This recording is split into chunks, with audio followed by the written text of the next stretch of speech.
准备什么时候逃离京都？怎么谋划的？我能一块参谋参谋吗？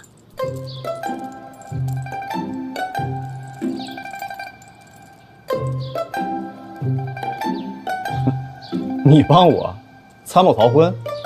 我从小到大就想逃出皇城，只不过都是做梦罢了。没想到遇上一个真的，这方面我有很多构想，也许我可以帮你。暂时不用。为什么？现在看来不需要他。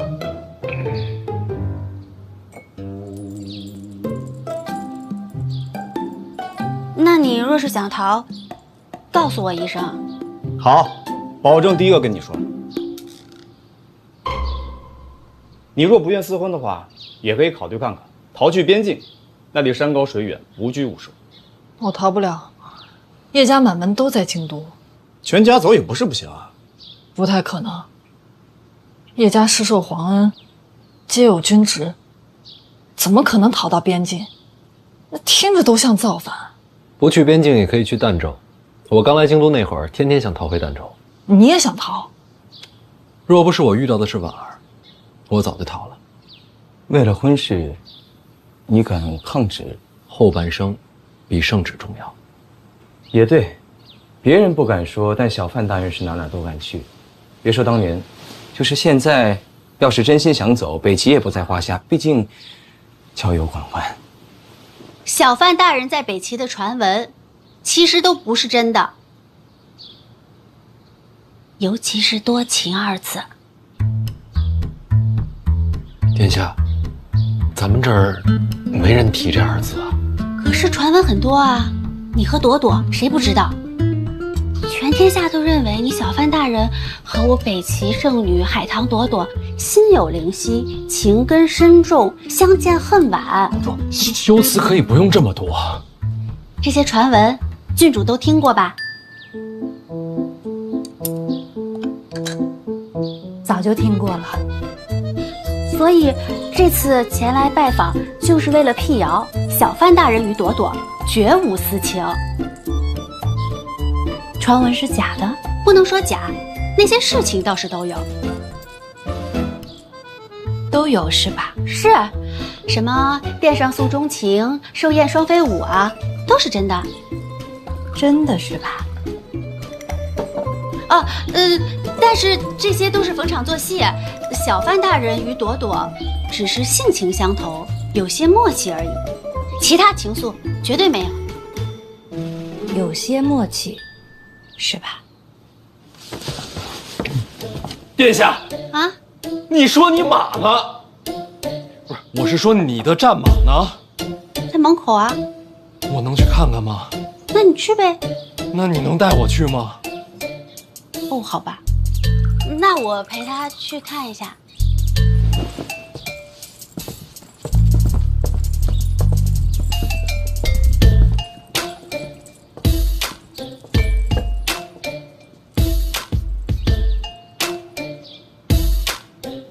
殿下，您就跟我交句实话，您到底是干嘛来的？母后与我交代过，小范大人未来掌管内库，与我北齐有生意往来，所以于公于私，我都要保护你。保护我？对呀，我特地来见郡主，就是为了帮你澄清误会。澄清？那我真得多谢您啊。应该的。不劳殿下费心，婉儿这边啊，我自己能应对。你自己可以吗？本来可以的。那就好。那就说回正事吧。还有正事啊？你与李承泽争斗，我听说了，我们可以帮你。你们？你要斗倒皇子，起因就是他暗中与沈仲走私。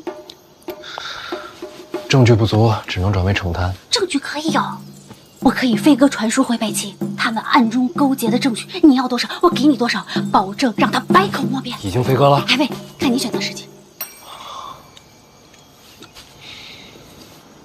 殿下，您这个时候让北齐那边送来证据，百口莫辩的不是李承泽，是我。为何这么说啊？顺序错了。若是北齐先送来证据，我再参他，这叫做顺理成章。现在所有人都知道我和他撕破了脸，北齐再这么配合，直接把证据送过来，别人怎么看啊？通敌的是他还是我呀？这个顾虑倒是真的，可是若不牵扯通敌，怎样才能斗倒一个皇子啊？不劳殿下费心，方法我自己想。有什么需要北齐支援，尽管开口。多谢多谢多谢。来都来了，你的马呢？牵过来看看。牵什么？马呀。你这不喂着呢吗？就它啊？这也不是马呀？怎么不是？集市上买的就这一匹，我刚刚还骑了风驰电掣的。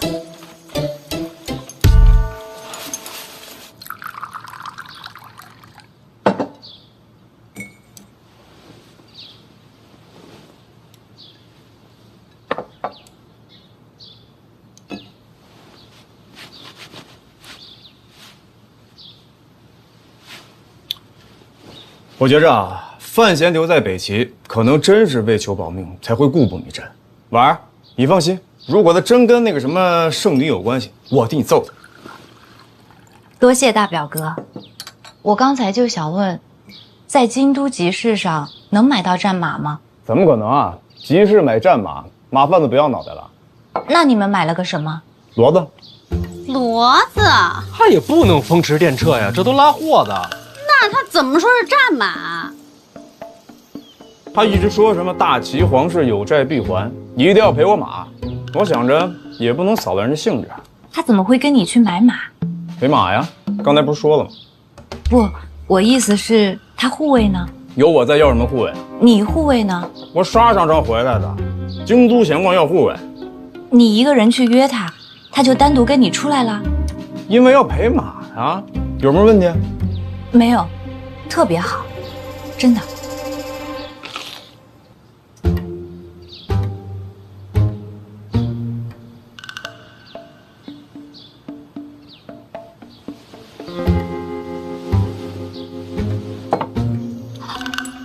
看来啊，是他被马贩子给骗了。谁被谁给骗了？他毕竟是皇子，想必跟我一样，生来便被重重保护。就算去了边军，估计也不会让他真的涉险，所以跟我一样，骡马分不清。这也能找到解释？皇室子弟总有无奈，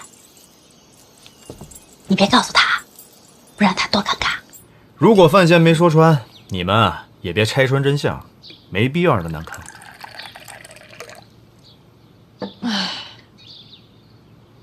怎么了？真是羡慕。抱歉，没法比。大哥在边军多年，行诗飒爽，我学不来。不过是粗鲁罢了。期待大哥未来日子再回边军，杀敌立功。承你吉言。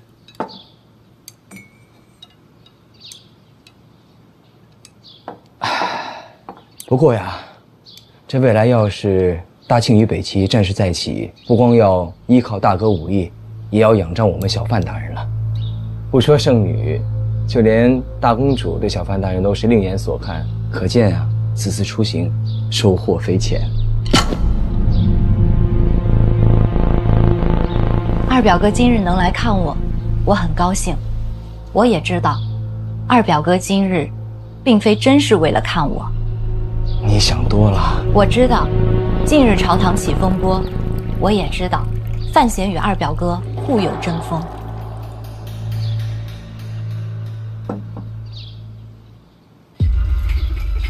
婉儿，这些事啊，与你无关。二表哥，我毕竟从小也是在宫里长大的，你的行事手段我都看着，你说的每一句话，做的每一件事，绝对不会无的放矢。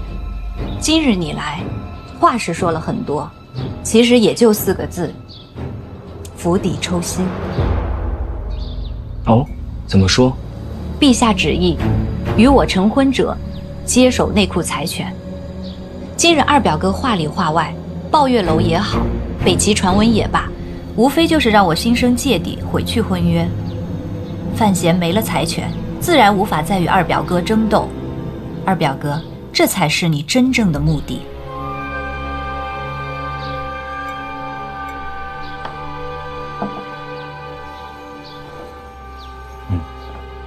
在你心中啊，我就只有心机手段，没有一丝真情实意。当然有，只是藏太深，没人看得见。这是京都啊，人心这东西，谁不想好好藏？我不想藏。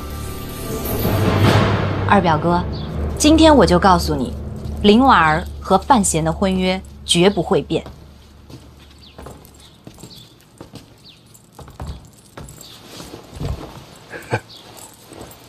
哎，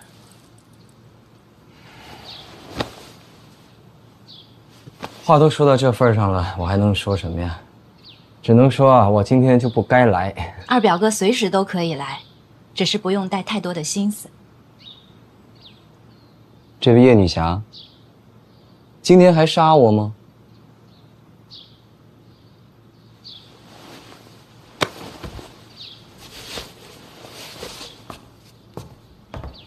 那我就先走一步了。你怎么不问问我呢？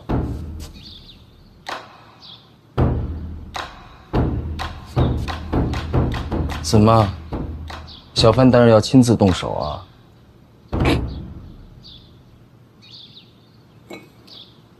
麻烦举个杯。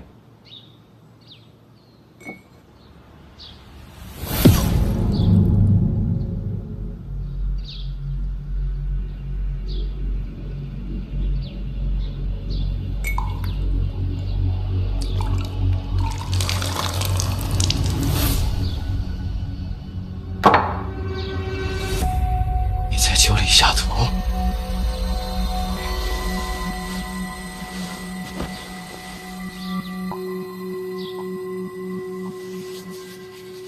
京都那么多人，每天都有人死，除了可惜，我还应该说什么呢？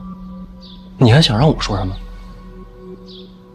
我不信，你敢当着这么多人杀我啊？嗯？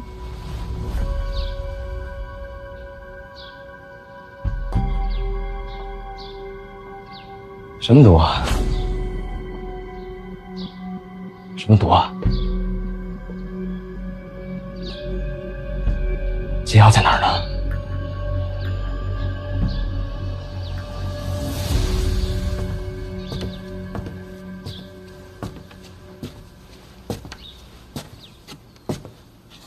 生死无常，咱们呀，看开点儿。这话是我今天刚学的，还真不错。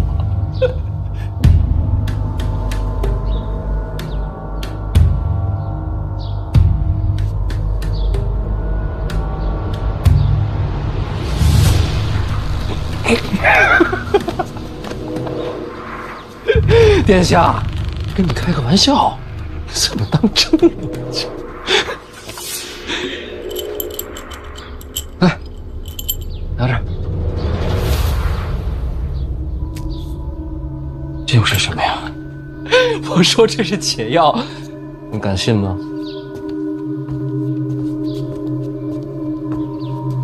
婉儿，咱不打扰他。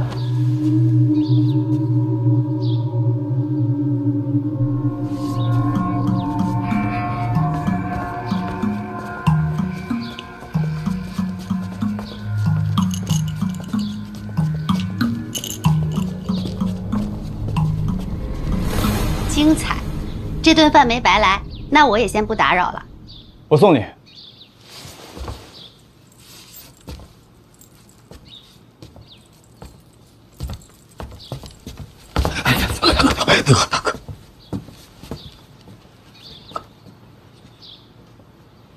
跟范闲好好说说，实在不行，服个软也行。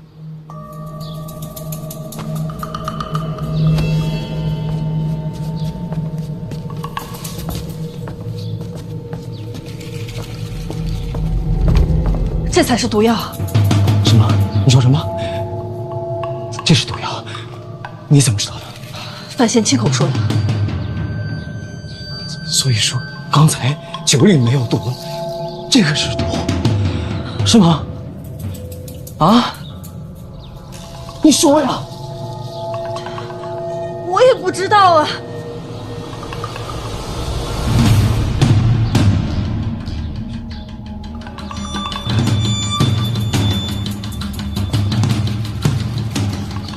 生死一线，好久都没这么刺激了。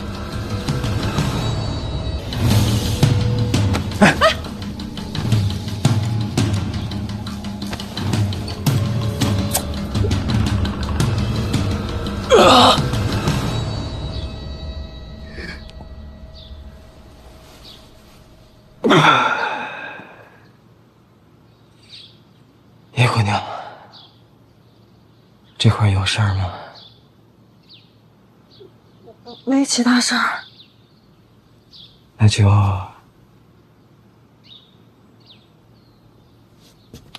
辛苦送我回府吧。如果在半路上我死了，就得麻烦你了，替我收尸。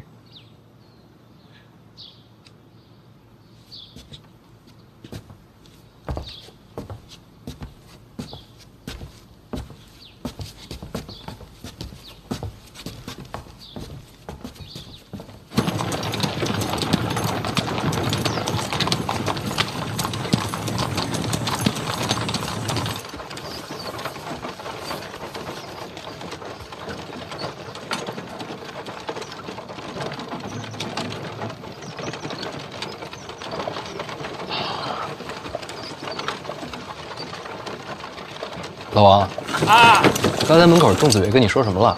神神秘秘的。他说这抱月楼那凶手啊有眉目了，他带人过去看看。还有呢？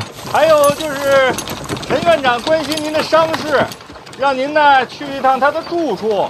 所以咱们现在是去陈院长那儿。是。你之前去过吗？没有，来京都这么久，一次也没去过。你去过吗？我听说陈院长啊住在城外，还是住在山里，神神秘秘的。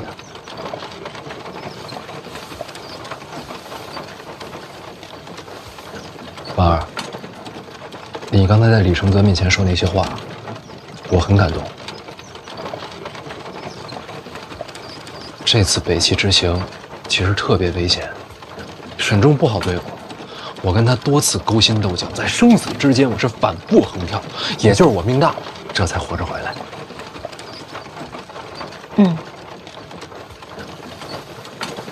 北齐那个地方，我一点也不喜欢，我再也不想去了。沈仲死了，那边好多人记恨我，传我谣言，就是为了坏我名声。真的？当然，不信你问老王。我作证啊，大人说的那是句句属实啊。你看，昨夜雨疏风骤，浓睡不消残酒。试问卷帘人，却道海棠依旧。知否，知否，应是绿肥红瘦。完了！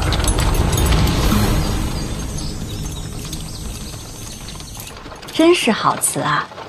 听说是你写的？不是，不是你写的？抄的。对，你之前说过，你的诗词自梦中而来，并非自家所写。以后再也不抄了，欺世盗名不是好事儿。那这首《海棠依旧》就是最后一首绝唱啦。婉儿，当时情况危急，海棠是来杀萧恩的，我是借这首词来保命啊。选的不错，跟海棠朵朵这个名字绝配啊。命悬一线，我不敢敷衍。自保？自保。那北齐殿上太后寿宴，你与海棠朵朵携手共舞，也是为了保命？那次是比武，你答应过不骗我的。真的是比武，只是过程确实不那么伶俐。马儿，不瞒你说，海棠这人性子脾气，确实跟我合得来。我拿他当朋友，只是朋友，绝没有其他想法。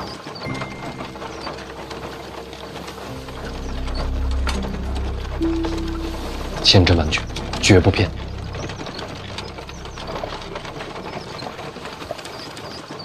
我这么问，其实也是担心海棠姑娘。你担心她什么？人家苦荷大师、关门弟子、北齐圣女，这等身份怎么能做小？完全没关系啊，没有的事儿。那什么时候给我也写一首？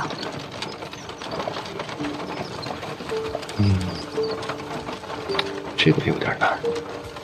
怎么到我这就难了？不是，给别人的我都可以抄，唯独给你的，我想自己写，你得给我时间。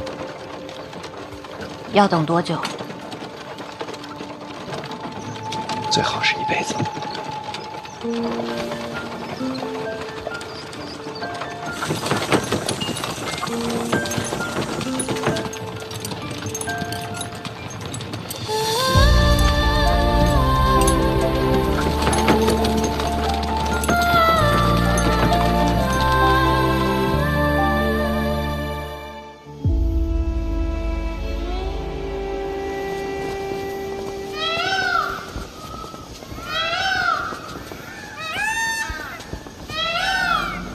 这院子未免也太大了。怎么不见人呢？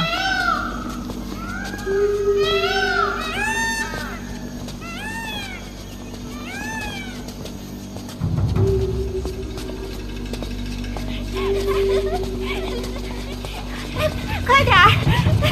哎，姑娘，走啊！麻烦问你一下，陈院长在哪儿？哦，萍萍在后院呢。多谢啊。姑娘们，冰镇的酸辣好了，来尝尝。冰镇的酸辣好了，好了。姑娘们，快来尝尝，来尝尝。好吗？真好。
秦衡，秦业的儿子，他日义士军中的中流砥柱。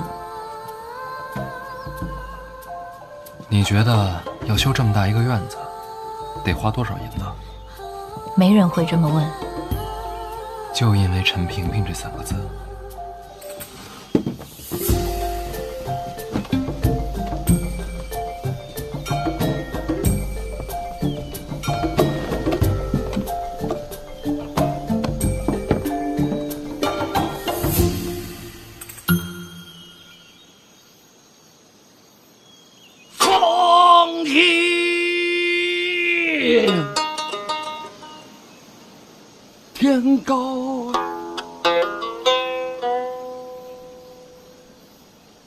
元宵哎！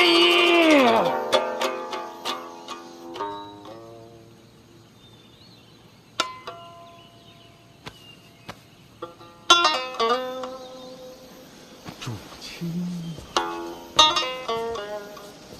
沙白，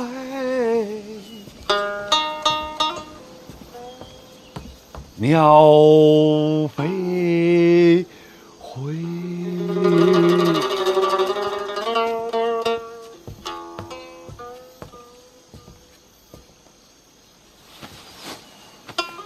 小范大人，无边落幕，萧萧小范大人，下。这不是你的诗吗？久闻小范大人之名，如今得见，三生有幸。有幸目睹过秦老将军英姿，秦家世代英豪，令人敬仰。在殿上见的？正是。嗨，那不可能有英姿。家父每逢上殿，必定犯困，没打呼，我就谢天谢地了。殿上吵得厉害，我倒是没听出来。让小范大人笑话。家父在家睡不着觉，就在殿上能睡。他不用每天上殿，经常去呀，他都是为了补觉。秦老将军是个妙人。我们秦家世代领兵，妙是不怎么妙的，也就比较实在。实在就很难得。万里悲秋啊，常作客。陈院长，我来了。百年平衡啊，多病，他才是正主，你求我没用，还得跟他说。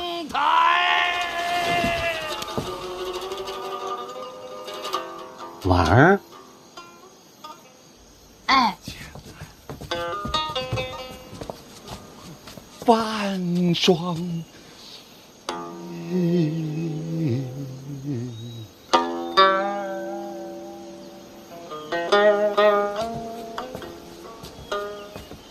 潦倒，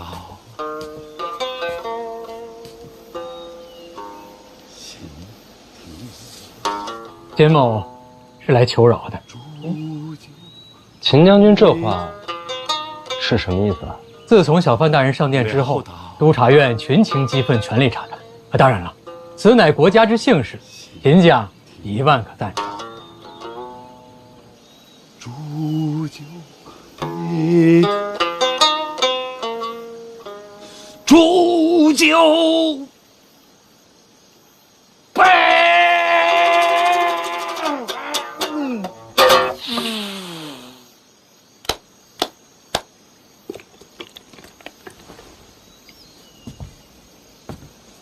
咱们再来一曲。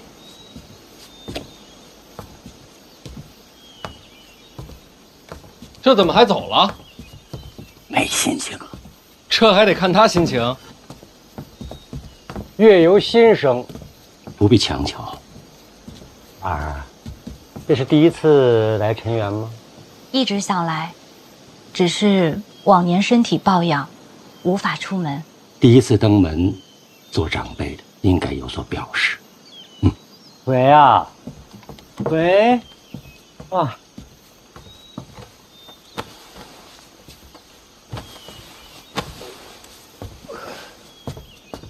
婉儿走。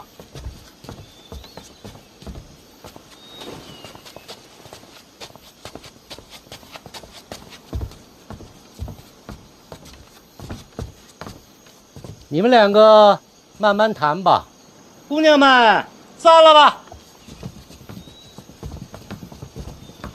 小范大人，请。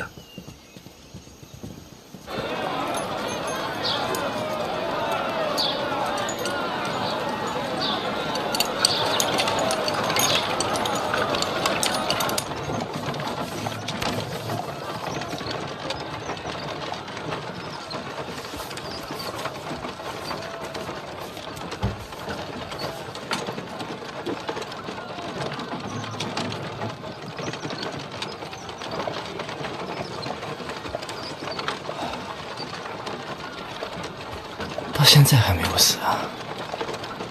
看来不用替我收尸了。你猜到那枚毒药是假的了？猜不透，分不清。那你为什么要吃啊？什么都猜透了，活着还有什么意思？你可能会死啊！我死了，是好事儿。婚姻不就解除了吗？哦，那倒也是。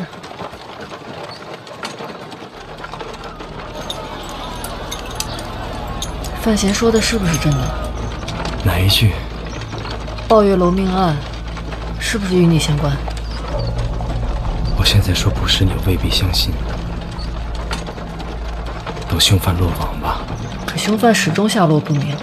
会落网的。你确定？天网恢恢，命数难逃，我猜。坏了。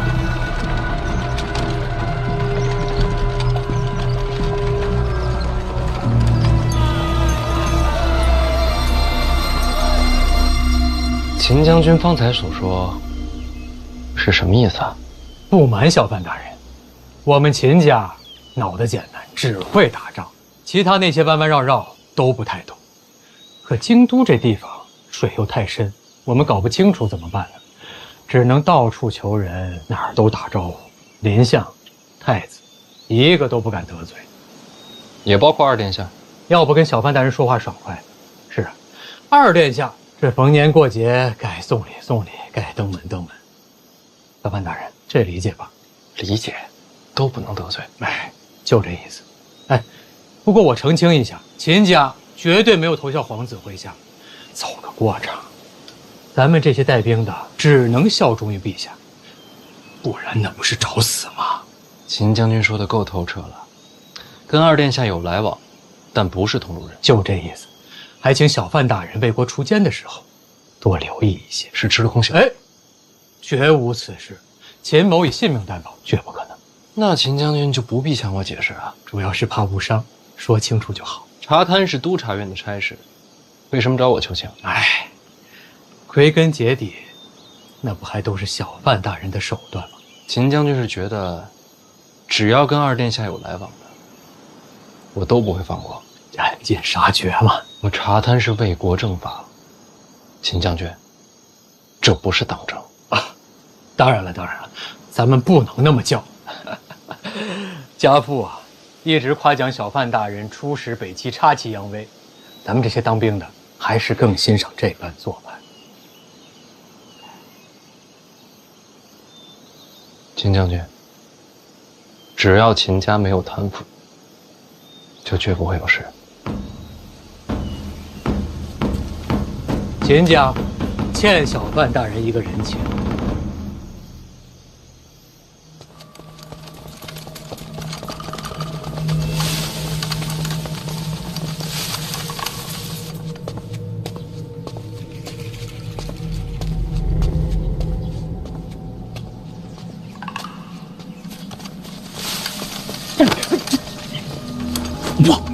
我，切莫打草惊蛇。都啥事了？有送菜的见过，院内3人，面容和抱月楼凶犯相似。那都围住了，4面都围了，绝对跑不了。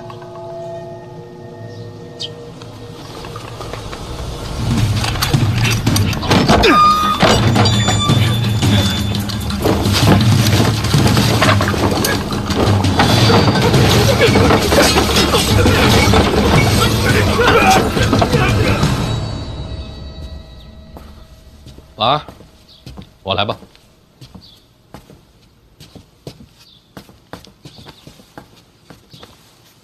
秦恒走了，托我替他跟您道个别。话都说透了，是不是朝堂上下都觉得我这次查贪，不过是为了报私仇？不然呢？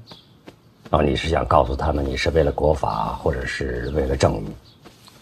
我跟李承泽是有私怨，但我要真是针对他，我就不会把这差事给督察院去办。党争传闻是毁你根基，是要让满朝文武对你心存猜忌。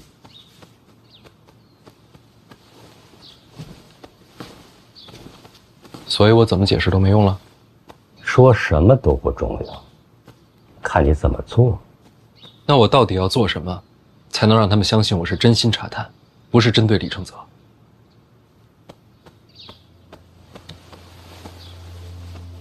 找出个巨探。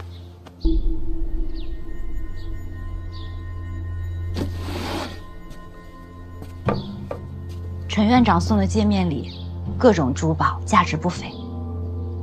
陈园占地之广，早已委之。园中奇山异石，价值连城，还有各路花魁齐聚园中，收拢天下之财。无事国法森严，如此巨探，舍我其谁呀？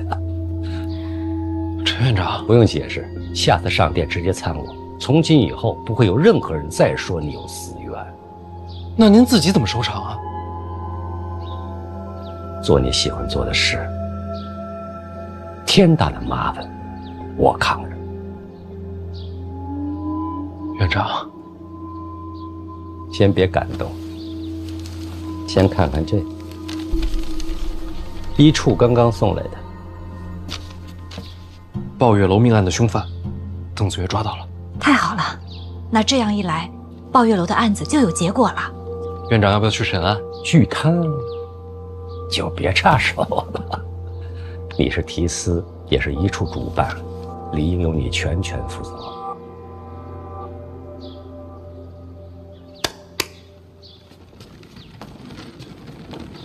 毕竟你身有重病，该做还是要做的。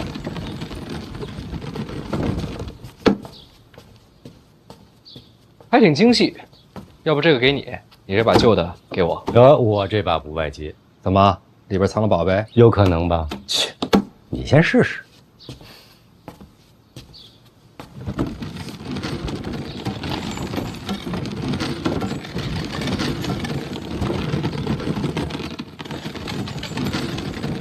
这一次，别再扔出去砸人了。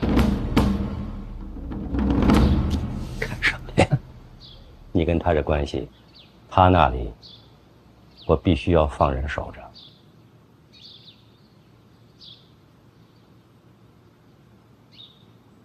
谢谢。跟我说句实话，你给李承泽的是不是毒药？是。他吃了吗？吃了。不过解药碰杯的时候，我抖在他杯里了。想吓吓他？不是，真的想过毒杀他，但是不行。为什么？叶灵儿说的有道理。灵儿说什么了？你不敢动手，我可以帮你。那也不能杀人呐！你们有多大仇，非要毒死他才能解恨？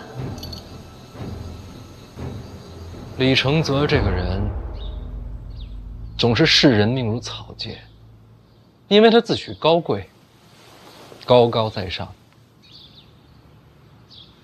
所以我用毒杀他，只能杀了他这个人，却不能打败他这种人。我就是要在朝堂之上，依仗国法，堂堂正正击溃李承泽，才能告诉天下人，这世上不只有高低贵贱，依然有人尊法如仗剑。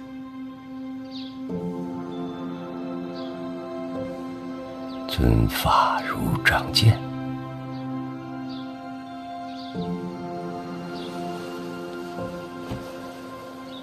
石碑上的话，是我娘的话。我希望庆国之法，为生民而立，不因高贵而容忍，不因贫穷而剥夺，无不白之冤，无强加之罪，尊法如仗剑，破亡养弥陀。我不是我娘，没那么大本事，实现不了她所有的理想，但是就一句，哪怕就这一句，我也希望她能在这世上成真。我知道一定会很难。但是我娘说过的话就刻在了石碑上。既然我来到这世上，我就不能让那石碑成了笑话。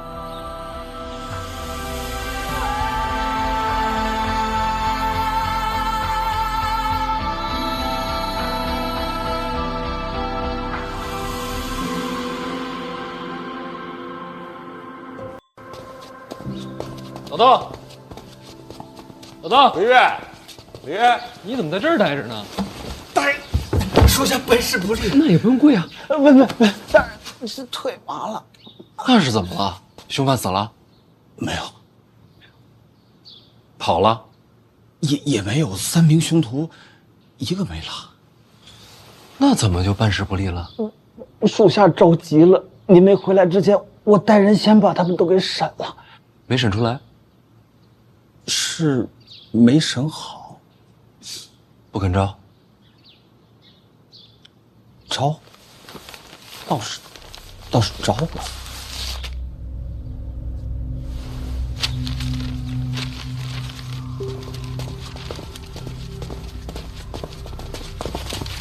这是你的证词吗？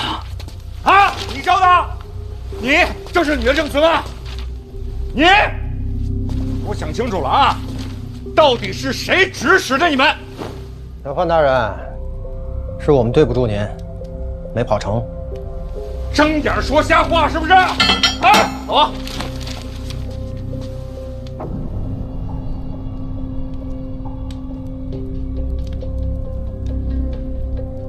所以幕后真凶是我。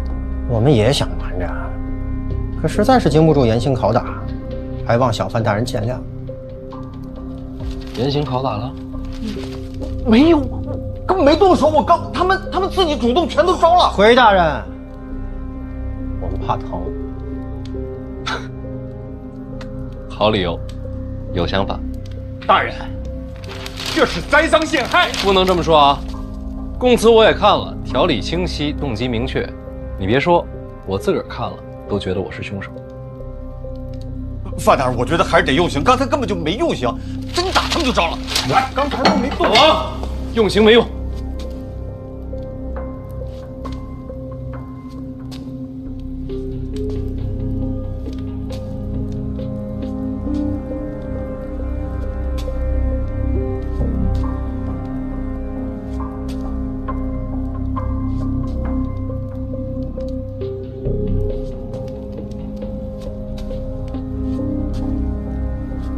3个等着被我抓呢。大人，话不能这么讲，我们逃了没逃掉，就没想过自己的下场。小范大人，认了吧，国法当前，等官人醒悟，还有机会。明白了，死士。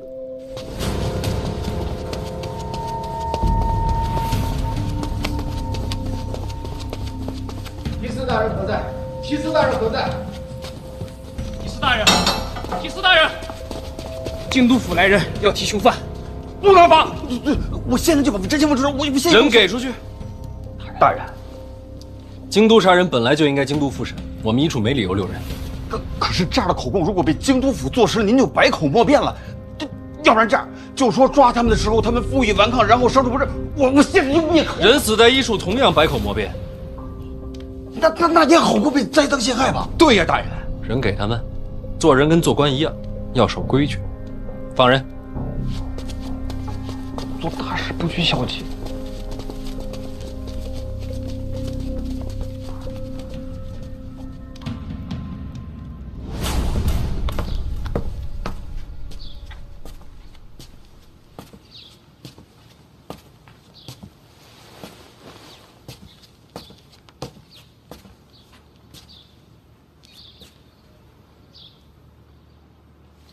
看来你没事了，那我得走了。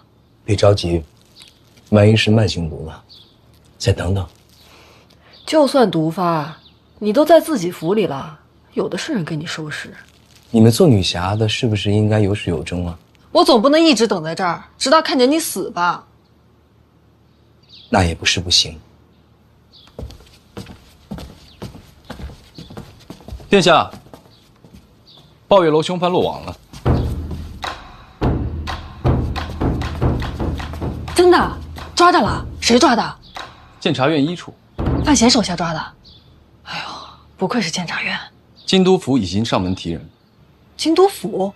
杀人命案本就该京都府接手。人给了吗？一处并未阻拦，人已经到京都府了。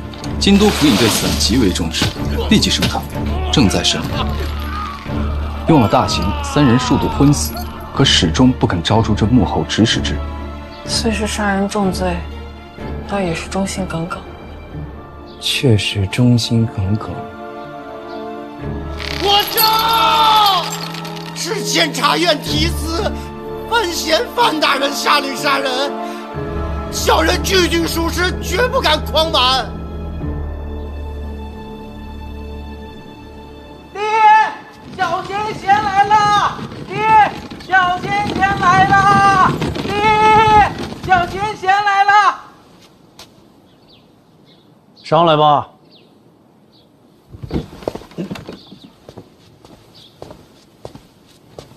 师伯，重兵。不瞒师伯，装的。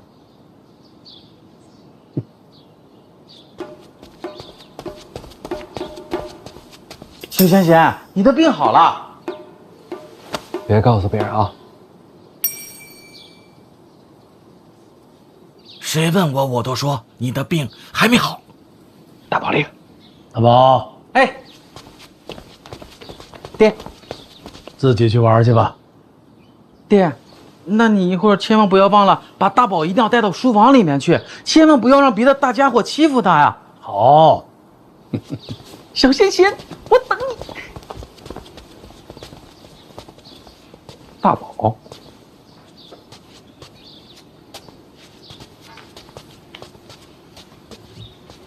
他把这条小红鱼叫大宝。装不装病已经不重要了，你知不知道，京都府已经审出结果了？那3名凶手一口咬定买凶杀人的就是你。听说了。是你吗？不是。老二的手段，那几名凶手是他麾下的死士。师伯明察秋毫。你糊涂啊！人是你先抓的，让他死在一处不就完了吗？怎么又交给京都府了呢？抱月楼牵扯到范家，人死在一处，我说不清楚。说不清也好过罪名坐实。幸好你之前做的不错，把老二和抱月楼扯上了嫌疑。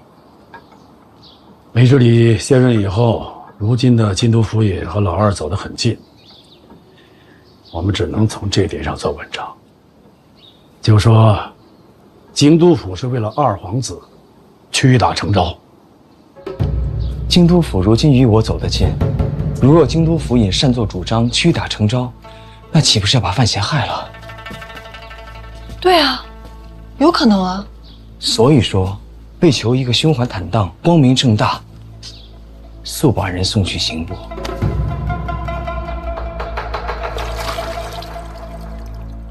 把人移送到刑部，什么时候的事儿？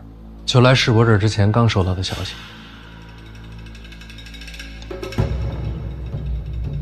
李承泽落子够快，他一直是个聪明人。到了刑部，凶手不会改口供，想必也是如此。就让他们死在刑部。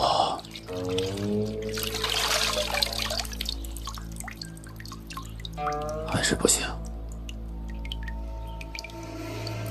人可以死，供词可以改，但是痕迹过重，瞒不过天下人，瞒不过陛下。范闲啊，这件事我前后都想了，人要是到了刑部，你这边可就难了。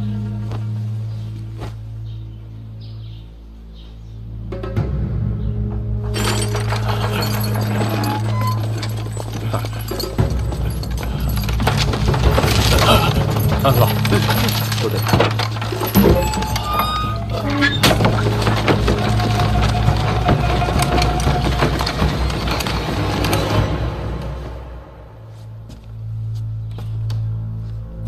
最后一条路。这还能有路？皓月楼说起来，终究是范思哲的产业，他杀人更合理。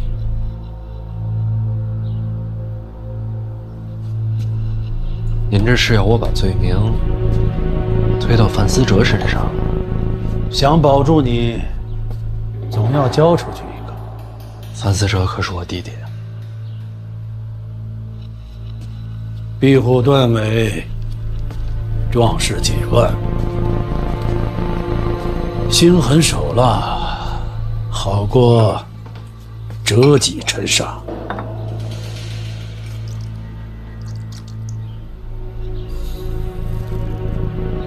师伯，那您有没有想过，若是今日我能交出范思哲，未来就也可以牺牲大宝。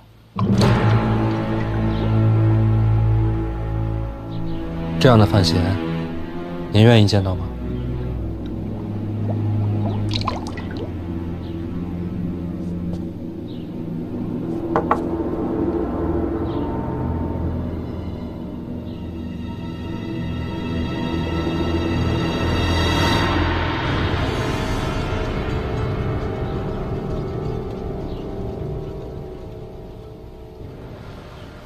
那就无路可走了。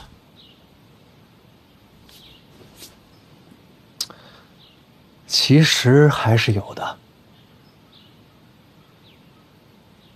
那3名凶犯落网之后，我第一时间让麾下之人去查了3名凶犯的底细，结果已经出来了。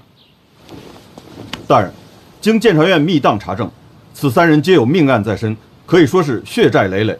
按秦国律法，该怎么判？若不是还要查证抱月楼命案，当判斩立决。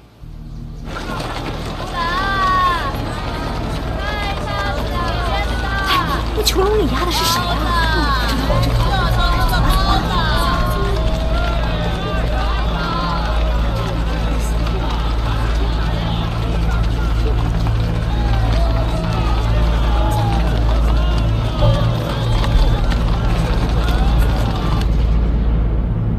无生路可言，才能安心做死事。所以这3个人早就应该死了。要杀他们，早在1处便该动手。如今口供都给了，这时才杀，坐实了你是杀人灭口。您有一点说的没错，重点就在于杀人灭口。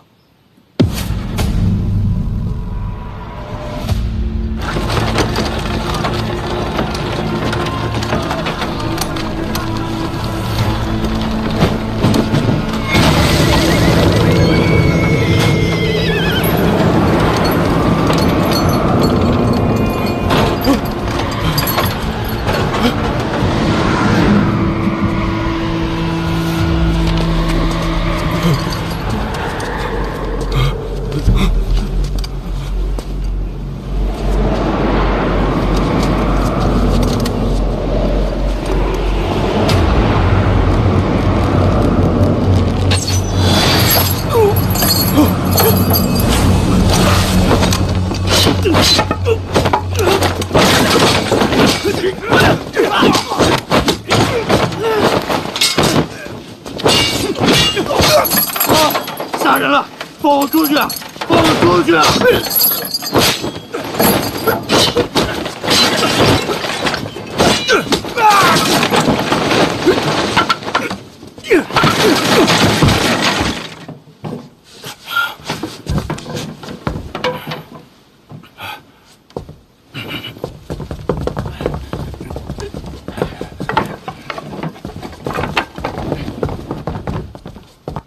那边，快！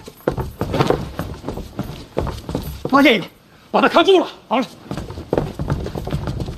这些人直接给我追，一个都不放过！是，快！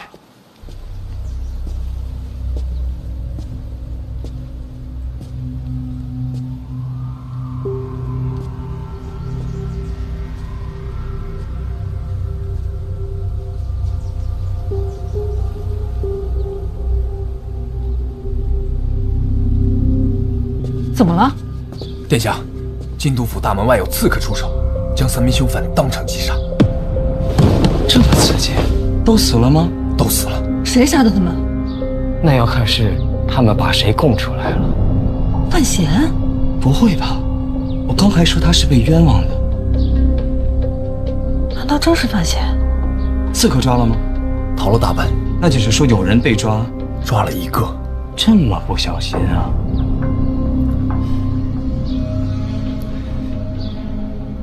殿下，什么表情？被抓的刺客已被确认身份，是范无咎。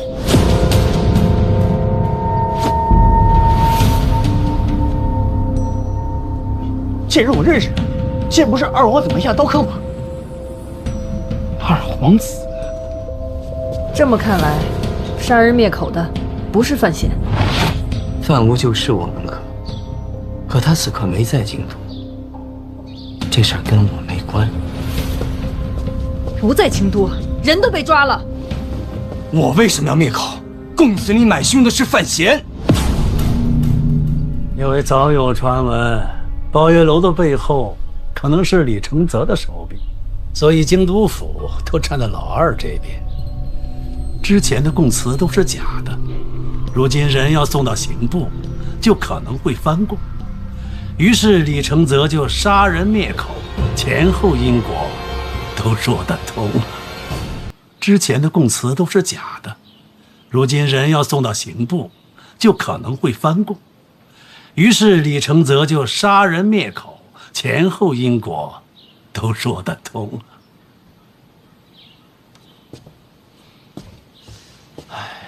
没错，好在是真相大白，水落石出啊。范无咎是杀向自家主人的妙招，我只是不明白了，他怎么会在现场？我也不明白，我向天发誓，范无咎早就离开京都，另有派遣。再者说，你也知道，是我主动让刑部带走凶犯的。如果我是真凶，这岂不是画蛇添足吗？我看不懂了。实不相瞒，我也看不懂。等一下，范无咎死了吗？没死，活住。那就没事儿啊，只要范无咎承认他是被你派出京都的，那此事就与你无关啊。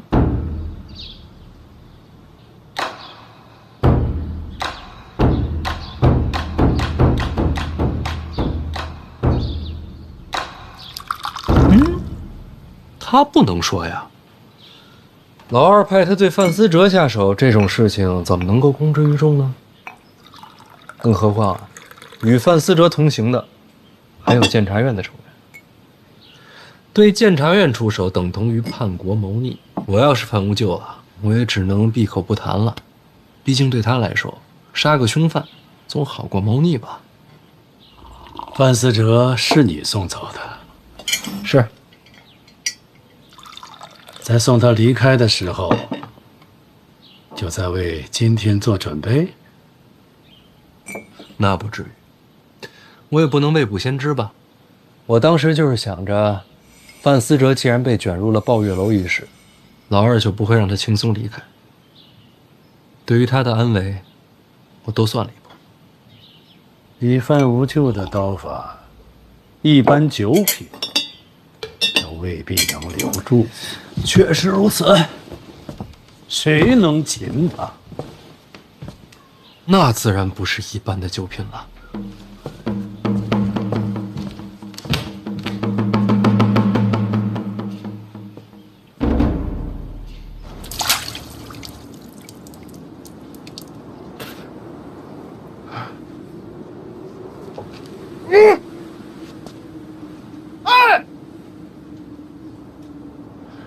这哪儿？